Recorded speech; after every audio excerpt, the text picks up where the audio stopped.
premise of TED is Ideas Worth Sharing. I'm here on behalf of myself, William Douglas, and a research team at North Carolina State University composed of Joshua Zelin, Amanda Pershke, and Andrew Daniel to raise awareness on a crucial issue in society today and provide an idea as a solution. The oppression, mistreatment, and misunderstanding of the intersex community is something we see coming to light in more recent times. At the present moment, there is a bill being hotly debated in North Carolina regarding the transgender and intersex people's right to use public restrooms. The issue begins at having a society built around a binary division of the subject of gender identification. To understand as a whole, we break it down to biology. The continuation of a species is contingent on passing down genetic material of learned survival techniques. This is done by a male and a female coming together to produce offspring. The key being a binary identification of male and female. What separates us from animalistic instincts and actions is our mind. The ability to think, to identify, and to make actions based on reason separates us. Our vast social structure and advancing technology-based communication is allowing the sensitive gray area between the black and white gender-identifying classes become more known and more spoken about. We believe that to combat an issue at the core, knowledge gained through raising the awareness of it is the solution.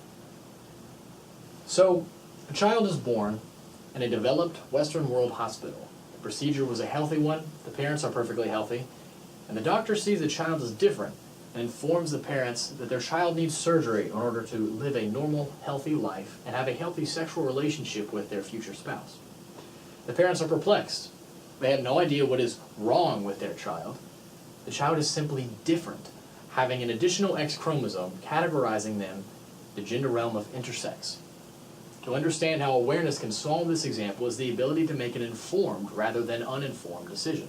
Most parents in this situation have no time to realize what the issue is, and this doctor recommended forever life-altering surgery is going to alter their newborn. In the documentary, Intersection, Grant LaHood interviews victims of this surgery, revealing that not one of them was thankful for having it done to them. The genitalia-altering surgery is a result of society's views and norms on gender and identification of such. The norm in society is a boy or girl, male or female, blue or pink. A box checked on a birth certificate forever changes the state of a child growing through life. Most people raise their guard to something they don't know or something foreign and new to them. This distinctive barrier aimed at the intersex and LGBTI community is something that is slowly but steadily being lowered through methods of gaining knowledge. As seen in more recent news, Bruce, now Caitlyn Jenner, provided insight into the life of a transgender, a term that parallels intersex, offering a wealth of knowledge into the oppressive views of society. Now, Dr. Money at Harvard University was a heavy proponent of the idea that life-altering surgery being performed on kids was the solution to a problem. He claimed that once changed, if raised under the premise of being their new gender, life would be normal for the individual. The breaking of this idea came when a pair of male twins were born, one of them having his penis burnt off during circumcision. This provided the opportunity to study whether or not gender could be physically and psychologically altered. The second boy lived as a girl for all of his life until roughly the age of 20. Having been told the truth, she became a he again, and entirely changed his life to become that of a normal, although different, adult male. See, normal and different are not mutually exclusive.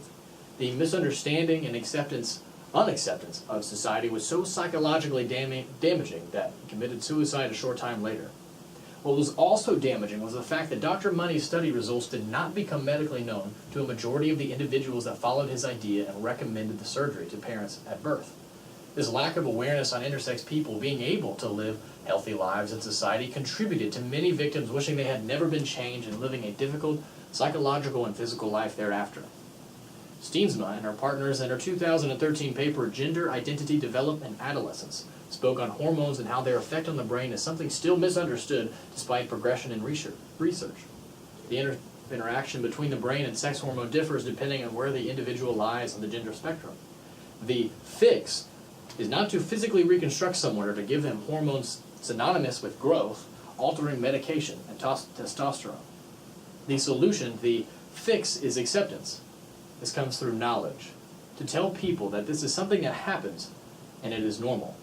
Opening the mind of society to see that people of the intersex and paralleling communities' differences do not make them wrong, only different. The attachment of a good and bad are not biological, but societal. Biology does not define birth by good or bad, it simply is. This is how we must begin to think, and accepting these people through understanding is how this oppression ends. Thank you.